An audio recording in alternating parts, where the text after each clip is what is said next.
Next, we're gonna go to, we don't have anything on the consent calendar, correct? Correct, no consent items. So we're gonna go to departmental reports. We're gonna go to, actually, it's gonna be a pretty short meeting. We only have 2 items. So we're gonna start with the police report with Lieutenant Calderwood. Yes, hello everybody. I'm going to go over the monthly police report for the last month. So I'll go ahead and share my screen here.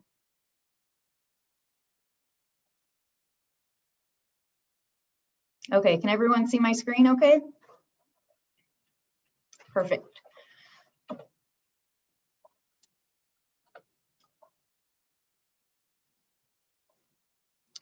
right, let me go and get to. Okay, so as you guys know, you probably saw the press release yesterday. We had a serious injury collision call out for the traffic division. Unfortunately, we had a suspect that was under the influence of narcotics when he hit a bicyclist going approximately 50 miles per hour on Circulo Sequoia. Patrol officers received a reckless driving call just prior to the traffic collision and were heading that way. The suspect left his car nearby, which was located by responding officers, and then attempted to flee. And the suspect was later apprehended and arrested for felony hit and run and driving under the influence, causing injury. And the victim is currently in the hospital recovering from her injuries. E-bike enforcement education, we've been trying to sort of saturate Carlsbad Boulevard specifically, as well as the village. We've seen an uptick in a call for e-bike safety with junior high and high school kids kind of heading to the beach on their e-bikes and cruising around the village area. So we've done some educational stuff. We did a post today on our Twitter and Facebook regarding a virtual smart riding class through the San Diego County Bicycle Coalition that is taking place tomorrow. We did another post a little over a week ago just regarding safety and wearing a helmet and following all the rules of the road. And we're trying to do enforcement where we do saturation at least once every single week so that we can try and educate the e-bike users through citations and warnings, as well as the social media campaign. OTS, so the Office of Traffic Safety grant that we have every year, we just started this again. It starts anew on October 1st. So we just finished our first quarter. And in that quarter, we did some DUI saturation around the holiday season from December 19th through January 1st. Which at that period of time, we'd made 21 DUI arrests. And then this coming weekend is Super Bowl Sunday. So we are going to be doing another DUI saturation both Saturday and Sunday of this coming weekend. As many of you know, if you have kids, the Carlsbad Unified School District elementary schools opened up within our city 5 days a week this past week. So on Monday, the 25th. The schools are a big responsibility for our motor division. So they have been back at the schools 5 days a week, assisting with traffic enforcement, any traffic control that's needed with the staggered start times due to COVID, and then just welcoming the kids back to school full time. The park fire, which was on January 20th, the traffic division was a big part of the evacuation team for this incident.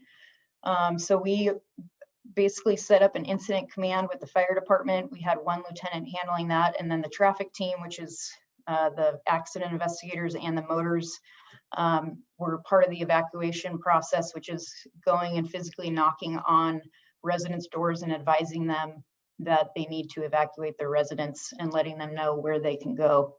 So luckily with this incident, there was no injuries reported and no structures lost. And then just an update, I know I do this monthly, but it's something that we continuously receive complaints on. So the enforcement is continuing, reference the loud exhaust. And since August 1st, our motors have written 83 citations and 16 warnings for those types of violations. And then last but not least, I just wanted to let you know that in March, we have some rotations happening within our department.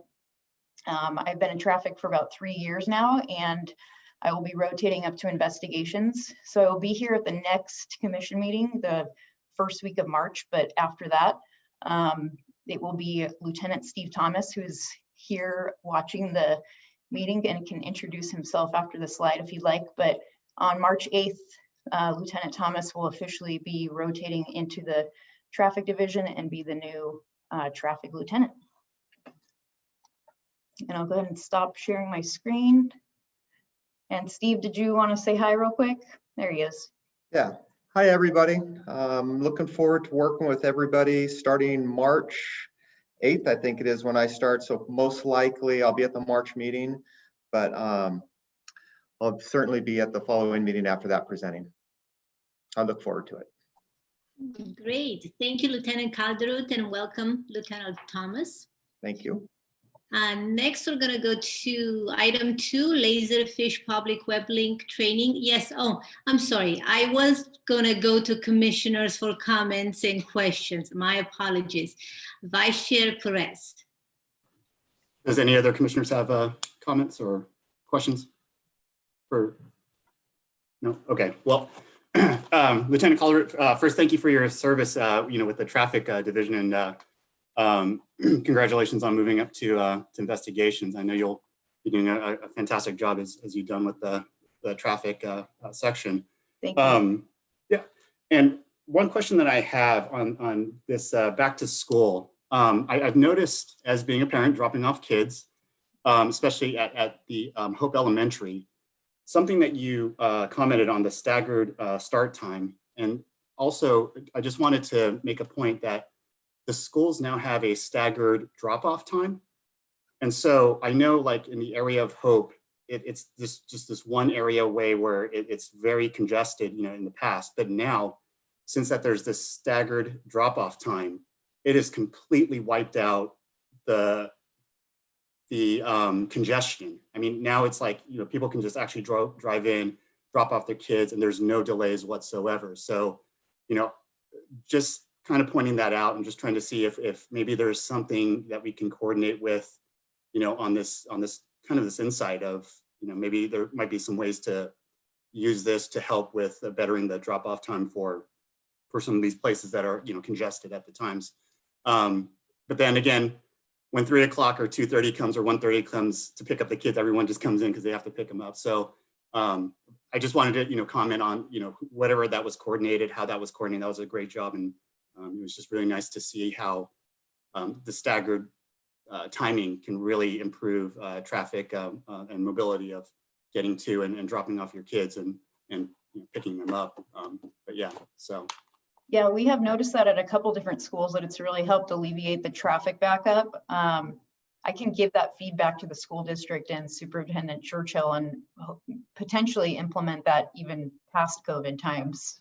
Yeah, if there's any way to, if we could please pass that to the school district and Superintendent Churchill, that'd be great, because this is really amazing. I've never seen it, the flow just really move, and I think this was a great idea on how this was set up. So, yeah. Thank you for the feedback. Yeah, thank you. Talking about the staggered time, I remember when they started implementing the signal lights before you get on the freeway for traffic, and they were saying that when you wait 30 seconds to get on the freeway, you save someone that's already on the freeway 10 minutes before they get home. So it's amazing how just staggering even a few minutes or 30 seconds makes such a big difference in traffic. Any other commissioner comments or questions? No? Okay, thank you, Lieutenant Calderwood. Oh, I have one. Commissioner Pensier? I wonder if anybody has noticed that any of the kids are using those brand new e-bikes they have to get to school rather than having their parents drive them. It's only elementary open, so I think they're too young, but I will let Lieutenant Calderwood answer. Yeah, we haven't seen it really affecting the schools. It's mostly when they're out of school, and it seems to be the older kids, the junior high and the high school kids, and even families, but we're not seeing too many elementary kids using it.